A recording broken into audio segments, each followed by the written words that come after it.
నమస్తే, నేను మధు. వైఎస్ఆర్ కాంగ్రెస్ పార్టీని రద్దు చేయబోతున్నారా? మరి ఈ మేరకు ఎలక్షన్ కమిషన్ చర్యలు తీసుకోబోతుందా? ఈ రోజు మనం తెలుసుకుందాం.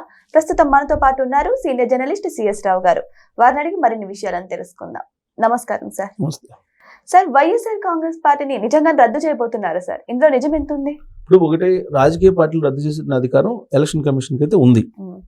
అయితే ఏ సందర్భంలో రద్దు చేయాలి అనే దాన్ని కూడా నిబంధనలు ఉన్నాయి. ఇష్ట ప్రకారం రద్దు చేయడానికి ఉండదు. కాకపోతే ఏంటంటే ఆ రాజకీయ పార్టీల యొక్క నేపథ్యం వీటన్నింటినీ పరిశీలించిన తర్వాత కొన్ని సంచలనమైన నిర్ణయాలు ఎప్పుడో వెరీ రేర్గా తీసుకుంటూ ఉంటాయి. అంత ఈజీగా ఎలక్షన్ కమిషన్ ఆ పార్టీని రద్దు చేసేటువంటి నిర్ణయం తీసుకోవాలి. పైగా వైఎస్ఆర్ కాంగ్రెస్ పార్టీ లాంటి పార్టీని 39% ఓట్ బ్యాంక్ ఉన్నటువంటి రాజకీయ పార్టీని రద్దు చేయడం అనేది సాధ్యం కాదు, అది అసాధ్యం, జరగనటువంటి పని. కాబట్టి ఈ వైఎస్ఆర్ కాంగ్రెస్ పార్టీకి సంబంధించిన పేరు మీద కొన్ని కోర్టు కేసులు ఇవి నడుస్తున్నాయి. ఎలక్షన్ కమిషన్ దగ్గర పెండింగ్ కొన్ని కంప్లైంట్స్ ఉన్నాయి. ఇవన్నీ నడుస్తున్నాయి. ఎంత నడిచినప్పటికీ కూడా సంస్థాగతంగా వాళ్ళు ఎప్పటికప్పుడు ఎన్నికలు నిర్వహించుకుంటున్నారు, పేర్లు పెట్టుకుంటున్నారు, పార్టీకి అధ్యక్షుడిని ఎంచుకుంటున్నారు. ఇవన్నీ కూడా ఎలక్షన్ కమిషన్ నామ్స్ ప్రకారం జరుగుతున్నాయి. కాబట్టి పార్టీని రద్దు చేస్తున్నారు, రద్దు అవుతుంది అనేది మాత్రం అబద్ధం, శుద్ధ అబద్ధం, అది అసాధ్యం కూడా. కాకపోతే ఇలాంటి పార్టీ ఉండకూడదు సమాజంలో, ఇలాంటి పార్టీ సమాజానికి చేటు అనేటువంటి అభిప్రాయం అనే డిమాండ్ని వ్యక్తం చేస్తూ ఎలక్షన్ కమిషన్కి లెటర్ రాశారు. ఎవరు? తెలుగుదేశం పార్టీకి సంబంధించినటువంటి మాజీ మంత్రి, ఎమ్మెల్యే, ప్రస్తుత ఎమ్మెల్యే గంటా శ్రీనివాసరావు గారు లెటర్ రాశారు ఎలక్షన్ కమిషన్కి.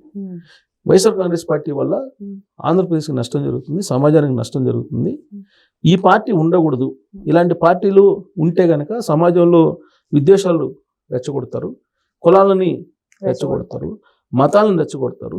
కాబట్టి అంతిమంగా సమాజానికి నష్టం చేకూరుతుంది. వీటిని పరిశీలించి, ఆ పార్టీకి సంబంధించిన యాక్టివిటీస్ని పరిశీలించి మీరు ఈ పార్టీని రద్దు చేయండి అని చెప్పి ఒక లెటర్ రాశారు గంటా శ్రీనివాసరావు గారు. ఎందుకు రాశారు? రాష్ట్రంలో రాష్ట్రపతి పాలన పెట్టాలని చెప్పి ఢిల్లీలో వాళ్ళు ధర్నాలు చేస్తూ, మానవ హక్కుల సంఘానికి కంప్లైంట్ చేస్తూ వీళ్ళు హడావుడి చేస్తున్నారు ఢిల్లీలో. ఎవరు? వైఎస్ఆర్ కాంగ్రెస్ పార్టీ. ఎందుకు అంబటి రాంబాబు అలాగే జోగి రమేష్ వాళ్ళ ఇళ్ల మీద దాడులు చేయటం, ఇవన్నీ మొత్తం రిపోర్ట్ చేసి ఈ రిపోర్ట్ తీసుకెళ్ళి మానవ హక్కుల కమిషన్కి మేము ఇవ్వబోతున్నాం అని చెప్పి సజ్జల రామకృష్ణారెడ్డి గారు అనౌన్స్ చేశారు. అలాగే ఢిల్లీ పార్లమెంట్లో దీని మీద గందరగోళం చేసే ప్రయత్నం చేశారు. అసలు ఇలాంటి పార్టీ ఉండకూడదు, ఇది నష్టం ఇలాంటి పార్టీలు ఉన్నందువల్ల అని చెప్పేసి వీళ్ళు తెలుగుదేశం పార్టీ వాళ్ళు ఒక లెటర్ రాశారు ఎలక్షన్ కమిషన్కి.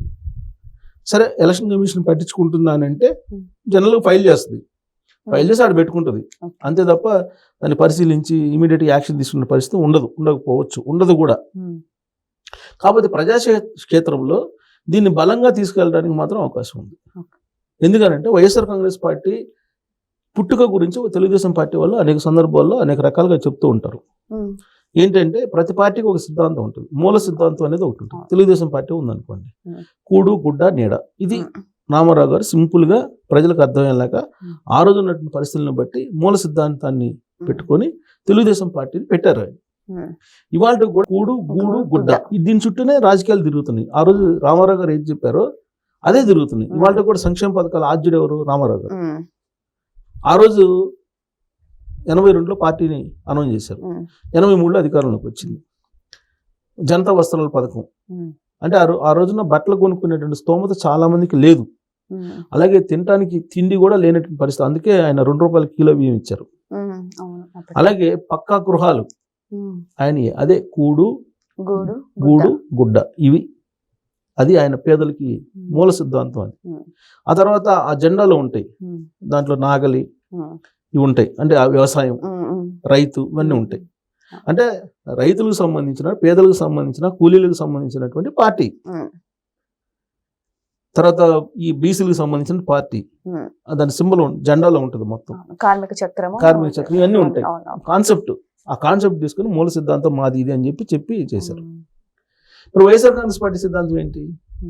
యువజన శ్రామిక కాంగ్రెస్ పార్టీ అనేది పెట్టుకున్నారు. యువజన శ్రామిక పార్టీ అని పెట్టి రాజశేఖర రెడ్డి పేరు బొమ్మ పెట్టుకొని చేశారు. దాని సిద్ధాంతం ఏంటి అంటే మూల సిద్ధాంతం ఎక్కడ కనపడదు ఆ జెండాలో. ఇదే తెలుగుదేశం పార్టీ వాళ్ళు ప్రశ్నిస్తూ ఉంటారు పదే పదే.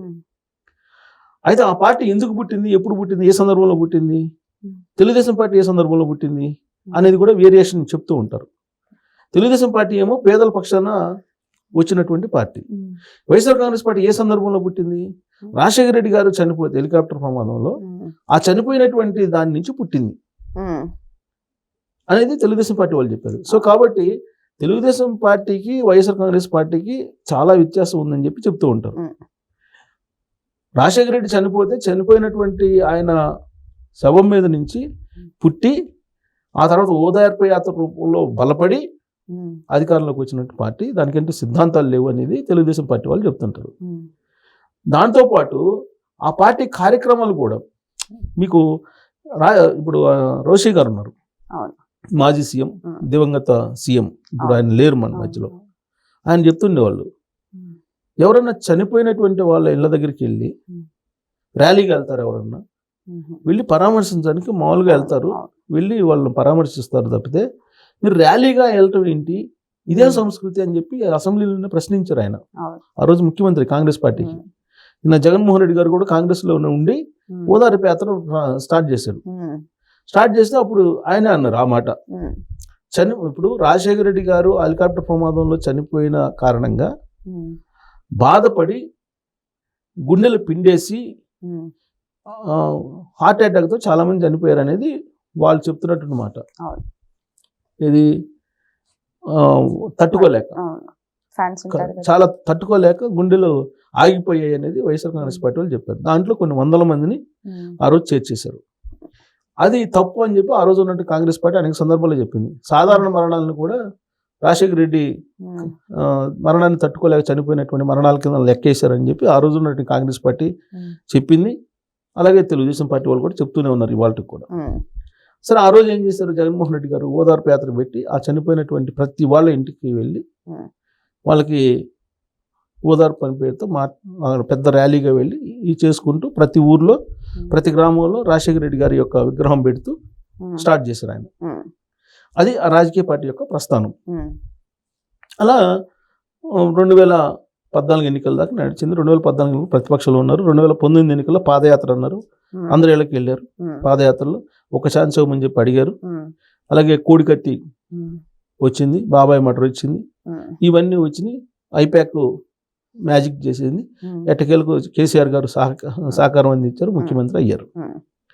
సో ఇప్పుడు వైఎస్ఆర్ కాంగ్రెస్ పార్టీకి సంబంధించినటువంటి గ్రౌండ్ ఏంటి, తెలుగుదేశం పార్టీకి సంబంధించిన గ్రౌండ్ ఏంటి అనేది మనం కనుక ఒకసారి అబ్జర్వ్ చేస్తే అసలు ఈ పార్టీకి సిద్ధాంతం ఉందా అనేది ఒకటి వినిపిస్తూ ఉంటుంది. అందుకే ఈ సిద్ధాంతం లేనటువంటి ఈ పార్టీ, ఇలాంటి పార్టీ ఉంటే గనక నష్టం సమాజానికి అనేది తెలుగుదేశం పార్టీ చెప్తుంది. జనసేన ఉంది, వాళ్ళు ఏదో మతాలను ప్రస్తావన లేని కులాలను కలిపేటువంటి సిద్ధాంతం అని చెప్పి చెబుతున్నారు. మరి ఏదో ఒకటి మూల సిద్ధాంతం ఉండదు. వైఎస్ఆర్ కాంగ్రెస్ పార్టీ మూల సిద్ధాంతం ఏంది లేదు కాబట్టి దీన్ని రద్దు చేయండి అని చెప్పి గంటా శ్రీనివాసరావు లెటర్ రాశారు. ఒకవేళ దీన్ని రద్దు చేయకపోతే ఇలాంటి అరాచకాలు చేస్తూ ఉంటారు. జగన్మోహన్ రెడ్డి గారు బయటికి వస్తే చాలు ఎవరో ఒకరు చనిపోవడమో లేదంటే ఎవరో ఒకరిని దాడులు చేయడమో ఏదో ఒకటి చేస్తున్నారు, రాష్ట్రంలో అల్లకొల్లను సృష్టిస్తున్నారు. కాబట్టి ఇలాంటి పార్టీని రద్దు చేయండి అని చెప్పి ఎలక్షన్ కమిషన్కి లెటర్ రాశారు. కాబట్టి ఈ లెటర్ని మనం రాజకీయపరమైనటువంటి ఒక లెటర్గా తీసుకోవాల్సిందే కానీ ప్రజాక్షేత్రంలో చర్చించుకోవడానికి వీళ్ళు ఎన్ని లెటర్లు రాసినా ఒక పార్టీని రద్దు చేయడం అనేది అంత ఈజీ కాదు. సో గంటా శ్రీనివాసరావు గారు అయితే ఏకంగా వైసీపీ పార్టీని రద్దు చేయండి అని ఎలక్షన్ కమిషన్ కి అయితే లేఖ రాయడం జరిగింది. మరి ఈ లేఖ గురించి ఎలక్షన్ కమిషన్ ఎలా స్పందిస్తుందా లేకపోతే అలాగే ఉంచేస్తుందా అనేది మనం వెయిట్ చేసి చూడాల్సిందే.